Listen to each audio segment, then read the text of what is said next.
नमस्कार दोस्तों, स्वागत है आपका हमारे YouTube चैनल जीके ट्रैकर पे। देखिए फ्रेंड्स, आज से हम एक नई सीरीज की यहाँ पे शुरुआत करने जा रहे हैं, वीकली रिवीजन सीरीज।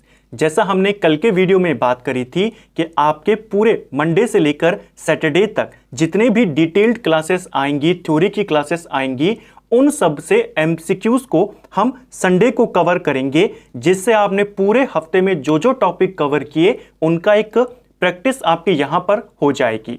ये सीरीज आपके हर संडे को आएगी और पूरे हफ्ते में हम जिन जिन डिटेल्ड क्लासेस को कवर करेंगे उनके एमसीक्यूज आपको यहां पर देखने को मिलेंगे। अभी हमारी दो डिटेल्ड क्लासेस चल रही हैं, हिस्ट्री की और ज्योग्राफी की। आने वाले समय में इसमें उत्तराखंड आएगा, आपका हिंदी आएगा, तो एक मिक्स रिवीजन आपका संडे को चलता रहेगा। पूरे हफ्ते का रिवीजन आपका एक क्लास के अंदर हो जाएगा। उम्मीद करता हूं ये सीरीज भी आपको ऐसे ही पसंद आएगी जैसे आपने हमारी अदर सीरीज को सपोर्ट किया है और उनको पसंद किया है। लास्ट वीक में हमने ज्योग्राफी की दो डिटेल्ड क्लास, एक में हमने भारत के द्वीप समूह और एक में सिंधु नदी तंत्र को देखा, और इतिहास की भी दो डिटेल्ड क्लास आई थी जिसमें हमने अगस्त प्रस्ताव, व्यक्तिगत सत्याग्रह, क्रिप्स मिशन, भारत छोड़ो आंदोलन, इन सब के बारे में बात करी। तो इन्हीं टॉपिक से एमसीक्यूज आपको आज के वीडियो में देखने को मिलेंगे। तो चलिए दोस्तों, आज की क्लास को शुरू करते हैं। आज का हमारा पहला क्वेश्चन है, अंडमान निकोबार द्वीप समूह का सबसे उत्तरी द्वीप कौन है? द्वीपों के बारे में हमने जाना था कि जो आपका अंडमान निकोबार द्वीप समूह है, इसका सबसे उत्तरी द्वीप आपका लैंडफॉल द्वीप है। और अगर पूछेगा इस द्वीप समूह का सबसे दक्षिणी द्वीप कौन है, तब आप कहते हैं इंदिरा पॉइंट, जो भारत का भी सबसे दक्षिणी बिंदु है। ठीक है, जो आपका ये लैंडफॉल द्वीप है ये अंडमान में स्थित है और सबसे उत्तर वाला द्वीप है। म्यांमार के नजदीक है, एक स्ट्रेट है कोको स्ट्रेट, ये म्यांमार को इस लैंडफॉल द्वीप से अलग करता है। ठीक है, नेक्स्ट है हमारा 10 डिग्री चैनल किस किस को अलग करता है? जो आपका 10 डिग्री चैनल है यह आपके अंडमान और निकोबार को अलग करता है। लेकिन कौन सा अंडमान, कौन सा निकोबार? ध्यान रखेंगे, लिटिल अंडमान को कार निकोबार से अलग करता है 10 डिग्री चैनल। ऑप्शन सी सही आंसर हो जाएगा। ठीक है, लिटिल अंडमान जिसको छोटा अंडमान भी कहते हैं, और ये कार निकोबार, इन दोनों के बीच में है 10 डिग्री चैनल।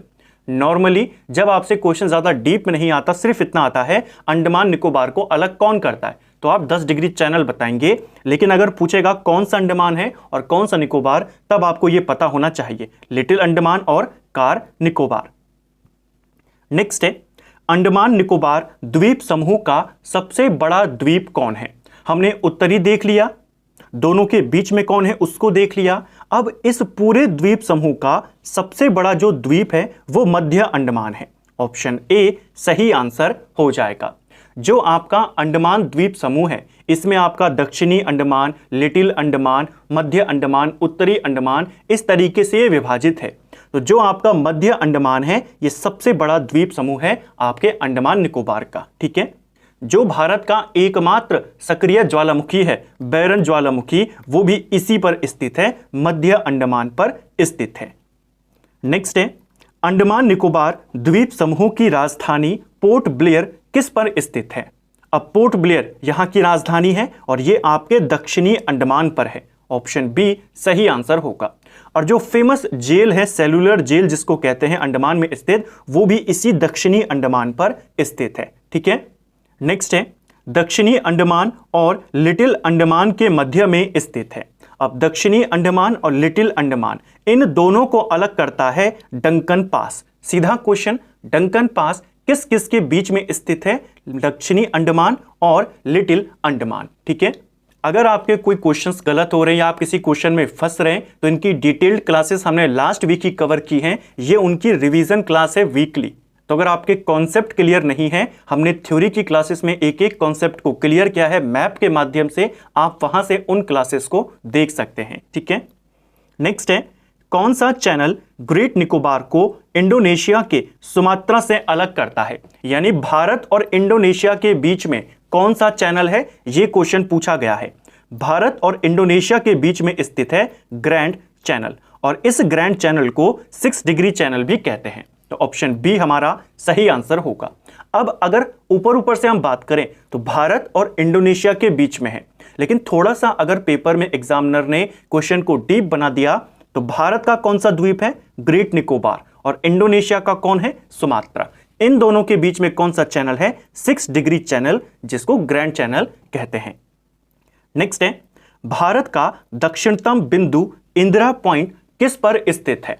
अब सभी जानते हैं कि भारत का सबसे दक्षिणतम बिंदु क्या है? इंदिरा पॉइंट है। और इसका दूसरा नाम क्या है? इसका दूसरा नाम है पिगमेलियन पॉइंट। ठीक है, क्वेश्चन यह है कि ये कौन से वाले निकोबार पर है? सब जानते हैं निकोबार में है, लेकिन कौन सा वाला? मैंने क्वेश्चन यहां पर इस तरीके से बनाए हैं ताकि आपके जो कॉन्सेप्ट हमने थ्योरी में क्लियर किए वो आप यहां पर प्रैक्टिकल कर पाएं, उनको यहां पर अप्लाई कर पाएं, जिससे आपको एग्जाम में लाभ मिले। तो दक्षिणतम बिंदु इंदिरा पॉइंट आपके ग्रेट निकोबार में है, क्योंकि अभी हमने ऊपर देखा कि ग्रेट निकोबार, उसके नीचे फिर कौन है? इंडोनेशिया है। इन दोनों के बीच में ग्रैंड चैनल है। तो भारत के आखिर में क्या आ रहा है? ग्रेट निकोबार। तो जो अंतिम बिंदु है भारत का, वो यहीं पर स्थित होगा। ठीक है, इसको ध्यान रखेंगे। लक्षद्वीप में द्वीपों की संख्या कितनी है? तो देखिए, लक्षद्वीप समूह, यहां पर टोटल द्वीपों की संख्या 36 है। ऑप्शन ए सही आंसर होगा। लक्षद्वीप समूह आपके अरब सागर में स्थित है। अंडमान निकोबार आपके बंगाल की खाड़ी में स्थित है। ठीक है, कौन सा चैनल मिनिकॉय को लक्षद्वीप के अन्य द्वीपों से अलग करता है? देखिए, मिनिकॉय जो है ये लक्षद्वीप का सबसे बड़ा द्वीप है, और इसको मेन लक्षद्वीप से अलग कौन सा चैनल करता है? 9 डिग्री चैनल। जो 9 डिग्री चैनल है ये लक्षद्वीप को, उसी का एक दूसरा द्वीप है मिनिकॉय। तो मेन लक्षद्वीप जो है थोड़ा सा ऊपर की साइड है, और मिनिकॉय से उसको अलग करता है 9 डिग्री चैनल। मिनिकॉय के नीचे आपका मालदीव आता है। तो मालदीव और मिनिकॉय के बीच में, यानी भारत और मालदीव के बीच में कौन सा चैनल है? 8 डिग्री चैनल है। ठीक है, नेक्स्ट है, लक्षद्वीप का एकमात्र द्वीप जहां हवाई अड्डा है। तो एकमात्र द्वीप कौन सा है लक्षद्वीप का जहां पर आपका एयरपोर्ट है? वो है अगाती द्वीप। ठीक है, जो कवरती है ये लक्षद्वीप की कैपिटल है, इसको ध्यान रखेंगे। जो पिटली द्वीप है इसे लक्षद्वीप में एक पक्षी अभयारण्य के तौर पर घोषित किया गया है। और मिनिकॉय आप जानते हैं लक्षद्वीप का सबसे बड़ा द्वीप है और सबसे दक्षिण का द्वीप है। ठीक है, नेक्स्ट है, भारत का उपग्रह प्रक्षेपण केंद्र सतीश धवन अंतरिक्ष केंद्र किस द्वीप पर स्थित है? तो भारत का जो सैटेलाइट लॉन्च पैड है, सेंटर है आपका सतीश धवन अंतरिक्ष केंद्र, ये स्थित है श्रीहरिकोटा में। ऑप्शन ए सही आंसर होगा। श्रीहरिकोटा आपके आंध्र प्रदेश के तट पर स्थित है, इसको भी ध्यान रखेंगे।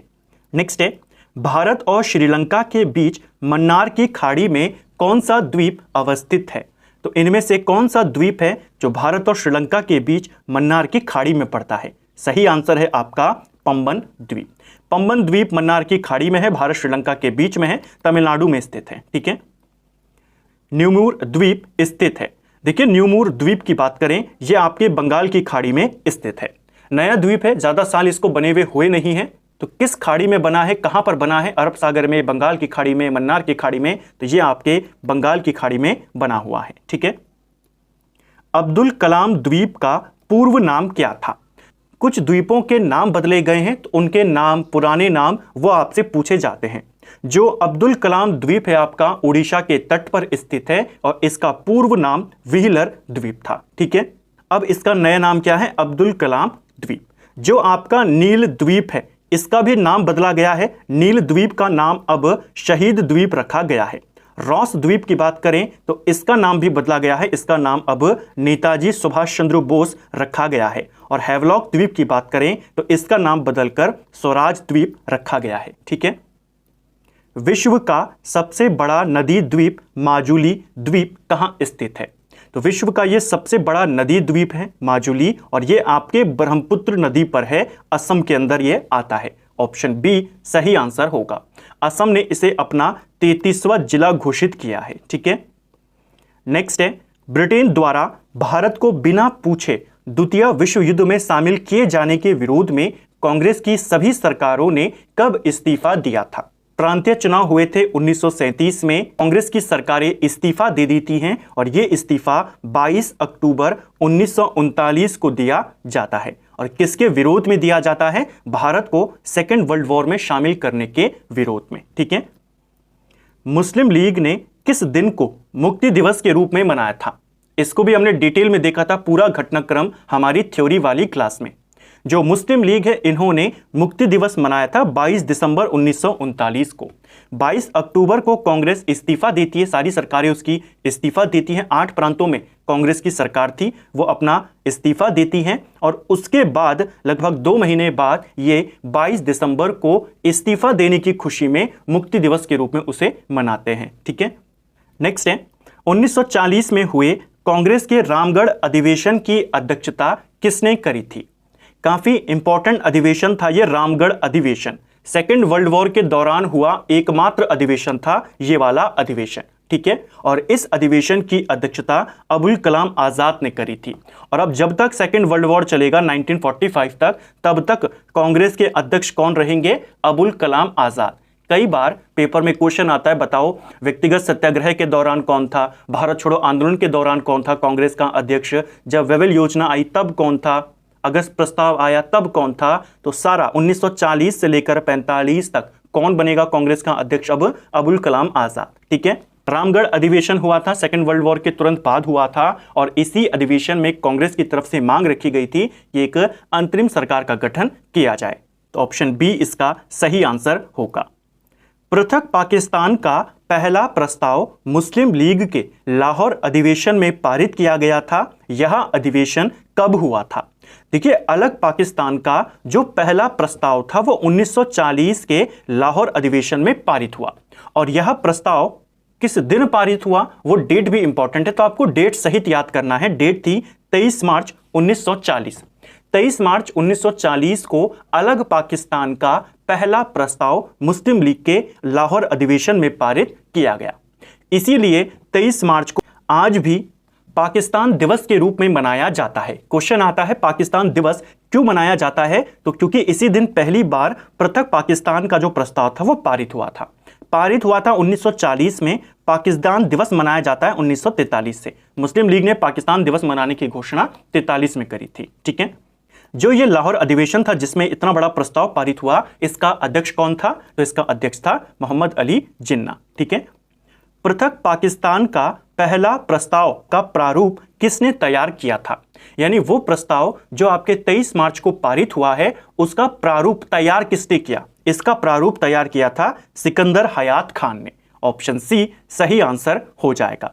सिकंदर हयात खान ने इसका प्रारूप तैयार किया। जो फजलुल हक थे इन्होंने इसे अधिवेशन में पेश किया और इसका समर्थन खलीक उज़्ज़मा के द्वारा किया गया। क्वेश्चन आता है ना कि प्रारूप किसने बनाया, पेश किसने किया और उसका समर्थन किसने किया, तो तीनों के नाम आपने ध्यान रखने हैं। और अध्यक्षता कौन कर रहा था? जिन्ना।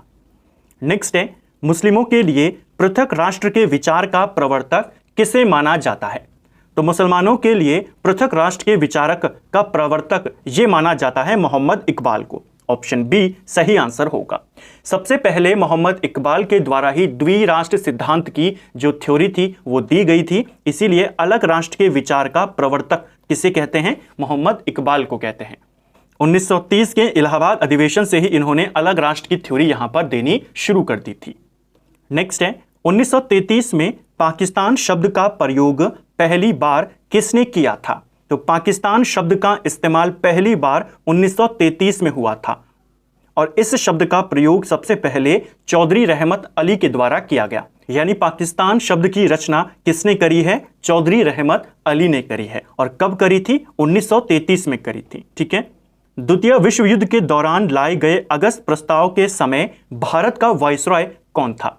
जब सेकेंड वर्ल्ड वॉर शुरू हुआ आपके 1939 में सितंबर के माह में शुरू हुआ था। वर्ल्ड हिस्ट्री वाले वीडियो में हमने डिटेल में बात करी है सभी विश्व इतिहास के टॉपिकों के बारे में। तो उस दौरान कांग्रेस का समर्थन प्राप्त करने के लिए अंग्रेजों के द्वारा एक प्रस्ताव लाया गया 8 अगस्त 1940 को और इसी प्रस्ताव को अगस्त प्रस्ताव कहा जाता है। और उस समय जो वाइसरॉय था वो लिन लिथगो था। ऑप्शन सी हमारा सही आंसर हो जाएगा। ठीक है, हालांकि कांग्रेस इस प्रस्ताव को खारिज कर देती है। नेक्स्ट है, महात्मा गांधी द्वारा व्यक्तिगत सत्याग्रह की शुरुआत कब और कहां से करी गई थी?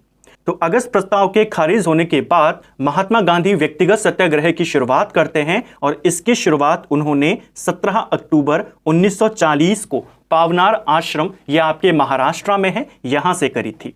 तो सत्याग्रह, व्यक्तिगत सत्याग्रह की शुरुआत कौन कर रहा है? महात्मा गांधी। कहां से कर रहे हैं? 17 अक्टूबर 1940 को पवनार आश्रम से कर रहे हैं। ठीक है, व्यक्तिगत सत्याग्रह को जब हमने थ्योरी में कवर किया था तो एक इंपॉर्टेंट पॉइंट देखा था कि इस आंदोलन को दिल्ली चलो आंदोलन भी कहा जाता है। क्वेश्चन आएगा, दिल्ली चलो आंदोलन किसको कहते हैं? व्यक्तिगत सत्याग्रह को कहते हैं। ठीक है, नेक्स्ट है, व्यक्तिगत सत्याग्रह के दौरान द्वितीय सत्याग्रह होगा। यहां पर द्वितीय सत्याग्रही किसे चुना गया था? तो जब व्यक्तिगत सत्याग्रह की शुरुआत हुई तो पहला सत्याग्रही चुना गया था विनोबा भावे को। ठीक है, महात्मा गांधी के द्वारा। दूसरा सत्याग्रही जवाहरलाल नेहरू को चुना गया था और हमसे दूसरा ही पूछा है तो आंसर हो जाएगा जवाहरलाल नेहरू। तीसरे सत्याग्रही कौन थे? ब्रह्मदत्त थे। ठीक है, नेक्स्ट है, ब्रिटिश सरकार द्वारा क्रिप्स मिशन की घोषणा कब की गई थी? तो अंग्रेजों के द्वारा क्रिप्स मिशन, ये इसकी घोषणा करी गई थी 11 मार्च 1942 को। अब अगस्त प्रस्ताव फेल हो चुका था, उधर से कांग्रेस का आपका व्यक्तिगत सत्याग्रह चल रहा है, और वर्ल्ड वॉर की बात करें तो जर्मनी और जापान लगातार जीतते हुए जा रहे हैं, तो दबाव पड़ता है ब्रिटेन पर कि आप भारतीयों से समर्थन प्राप्त करें। और उसी समय जो ब्रिटेन का प्रधानमंत्री था, विंस्टन चर्चिल उस समय प्रधानमंत्री था, वो क्रिप्स मिशन की घोषणा करता है। क्रिप्स मिशन की घोषणा कब होती है? 11 मार्च 1942 को। क्रिप्स मिशन भारत कब आता है? भारत आता है 23 मार्च 1942 को। ये जो क्रिप्स मिशन था अपने प्रस्तावों को रखता है 30 मार्च 1942 को।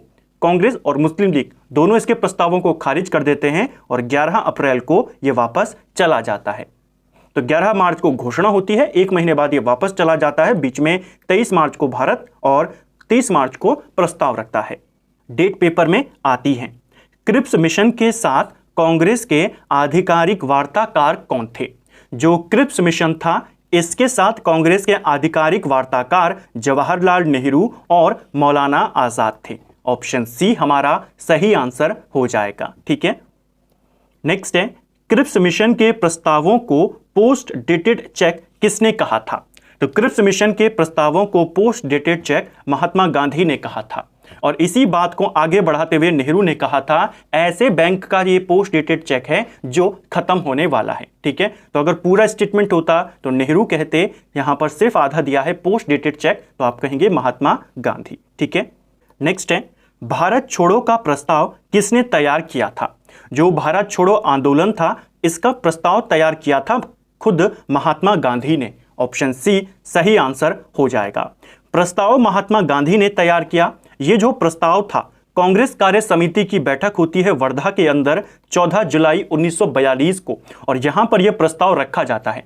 प्रस्ताव को रखा था जवाहरलाल नेहरू ने और इस प्रस्ताव का समर्थन किया था सरदार पटेल ने। तो तीनों नाम आपने ध्यान रखने हैं। बनाया किसने? गांधी ने। रखा किसने? नेहरू ने। समर्थन किसने किया? पटेल ने। ठीक है, ये क्वेश्चन पेपर में आ चुका है कि जब भारत छोड़ो आंदोलन का प्रस्ताव रखा गया इसका समर्थन किसने किया? तो आप कहेंगे पटेल ने किया। ठीक है, नेक्स्ट है, भारत छोड़ो आंदोलन के दौरान मरो नहीं मारो का नारा किसने दिया था?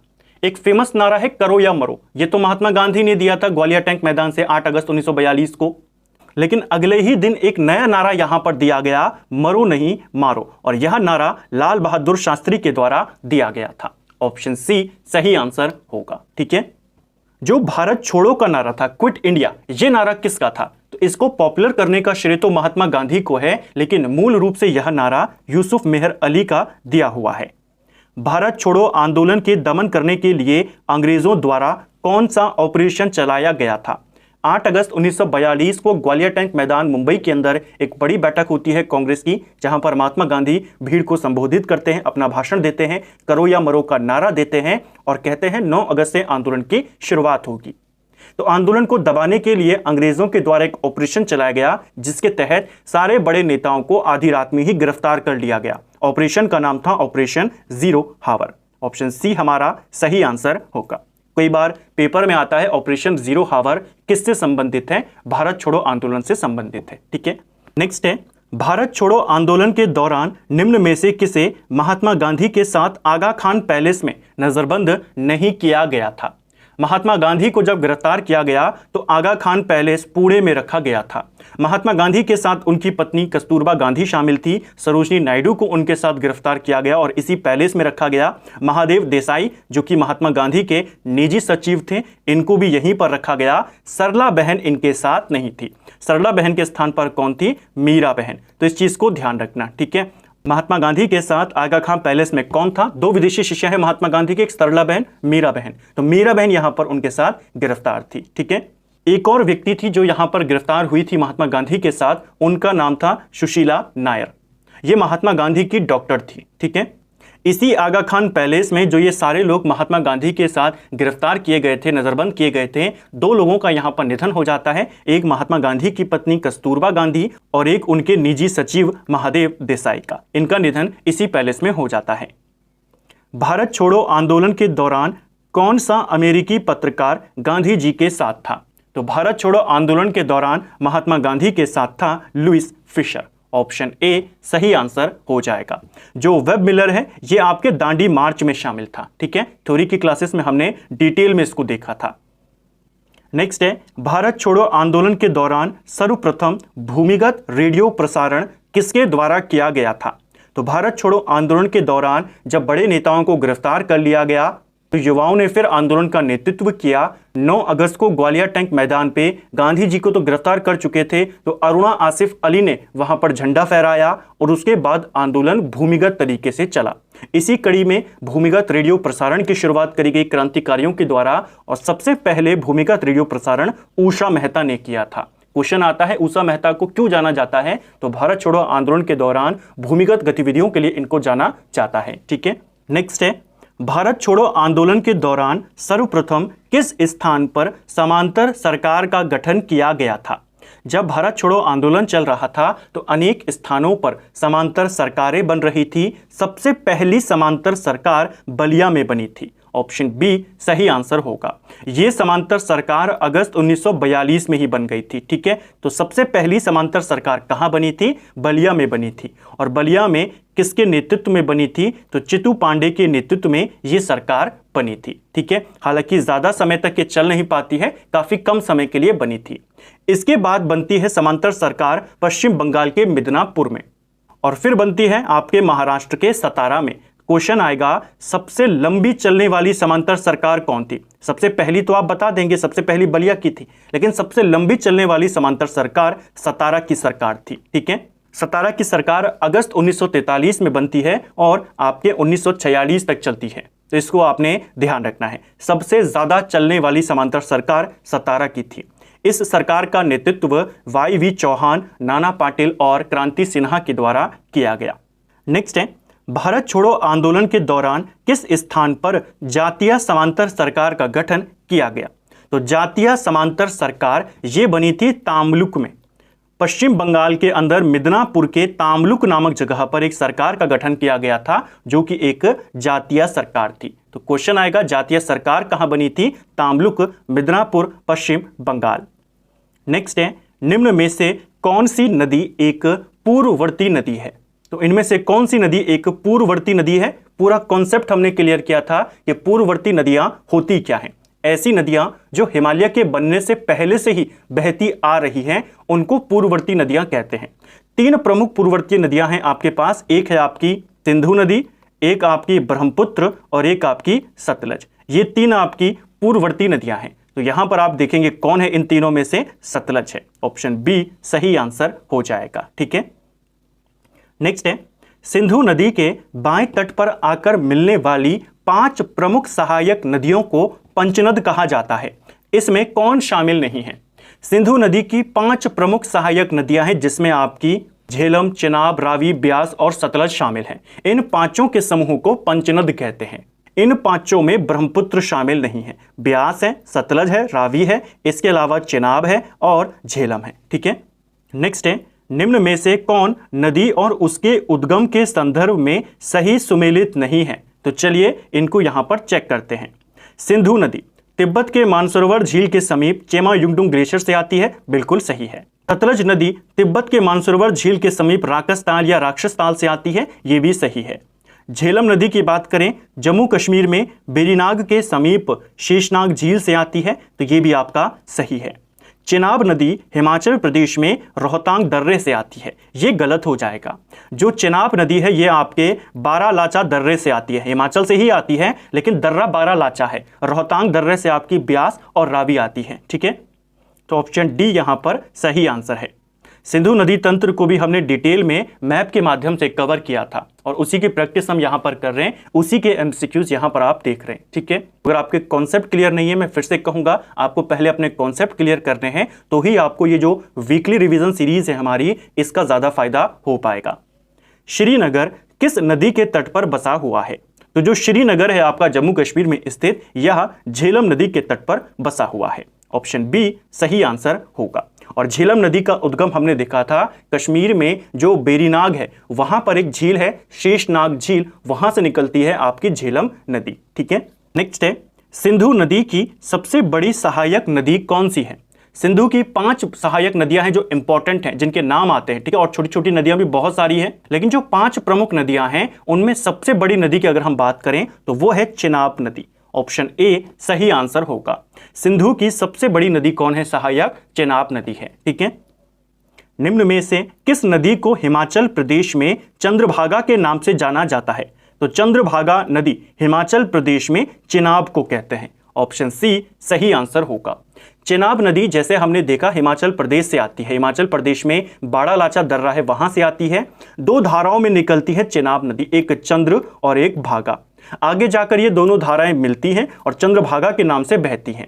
पूरे हिमाचल में ये चंद्रभागा के नाम से बहती हैं। जम्मू कश्मीर में जब ये नदी एंटर करती है तो इसे चेनाब नदी का नाम मिल जाता है।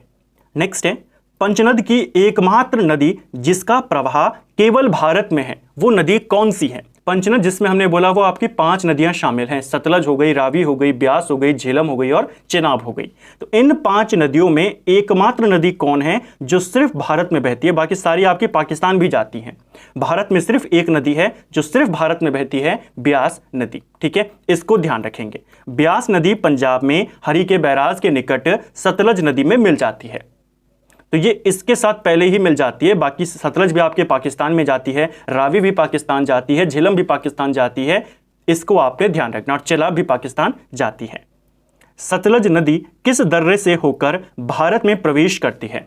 सतलज नदी जैसे हमने देखा मानसरोवर झील के नजदीक जो आपका राकेश ताल है वहां से आती है। हिमाचल में एंटर करती है ये, यानी भारत में एंटर करती है ये शिपकिला दर्रे से। ऑप्शन सी सही आंसर हो जाएगा। नेक्स्ट है, भारत और पाकिस्तान के मध्य सिंधु नदी जल समझौता कब हुआ था? तो भारत और पाकिस्तान के बीच में सिंधु नदी जल समझौता हुआ था 1960 में। ऑप्शन सी सही आंसर हो जाएगा। जो आपका सिंधु नदी तंत्र है इसके अंदर 6 इंपॉर्टेंट नदियां हैं, जिसमें आपकी सिंधु नदी है, इसके अलावा आपकी सतलज नदी है, आपकी चेनाब नदी है, झेलम नदी है, ब्यास नदी है और रावी नदी है। ये 6 नदियां हैं आपके सिंधु नदी तंत्र में। जो सिंधु जल समझौता था या सिंधु नदी जल समझौता था, इन 6 नदियों को 3-3 नदियों में बांट लिया गया। 3 नदियां ऐसी हैं जिन पे ज्यादा इस्तेमाल 80% इस्तेमाल पाकिस्तान करता है, बाकी 20% भारत। और 3 नदियां ऐसी हैं जिसमें 80% भारत करेगा और 20% पाकिस्तान। कौन कौन सी हैं वो 3, वो आपसे पूछी जाती हैं। तो देखिए, एक आपकी सिंधु, इसके अलावा आपकी चेनाब और इसके साथ आपकी झेलम। ये 3 नदियां ऐसी हैं जिन पर 80% हिस्सा इस्तेमाल कौन करता है? पाकिस्तान करता है। और दूसरी तरफ की बात करें तो ब्यास, रावी और साथ में सतलज, ये 3 नदियां हैं जिनका 80% इस्तेमाल भारत करता है। तो इन नदियों का बंटवारा कौन किसका कितना इस्तेमाल करेगा, यही कहलाता है सिंधु नदी जल समझौता, जो 1960 में हुआ था। ऑप्शन सी सही आंसर हो जाएगा, ठीक है। तो फ्रेंड्स, ये था हमारा जो हमारी वीकली रिवीजन सीरीज है। आज हमने उसका पहला भाग यहां पर कवर किया। आज के वीडियो में हमने जो समुद्र द्वीप थे भारत के उनको देखा, अंडमान निकोबार लक्षद्वीप को लेकर के सारे क्वेश्चन देखे। इसके बाद हमने क्रिप्स मिशन, भारत छोड़ो आंदोलन, अगस्त प्रस्ताव, व्यक्तिगत सत्याग्रह, उनके एमसीक्यूज को देखा और फिर सिंधु नदी तंत्र को भी हमने यहां पर एमसीक्यू के रूप में कवर किया। यानी पूरे हफ्ते में हमने 4 डिटेल क्लासेस करी थी, उनका एक मिक्स रिवीजन हमने आज एक सिंगल वीडियो में कर लिया। उम्मीद करता हूं आपको ये वीडियो पसंद आई होगी। अगर आपको ये वीडियो पसंद आई है तो वीडियो को लाइक करें। अगर आप चैनल पर पहली बार आए हैं, चैनल को सब्सक्राइब करें, अपने दोस्तों के साथ शेयर करें। वीडियो आपको कैसा लगा कमेंट बॉक्स में हमको ज़रूर बताएं। Thank you friends.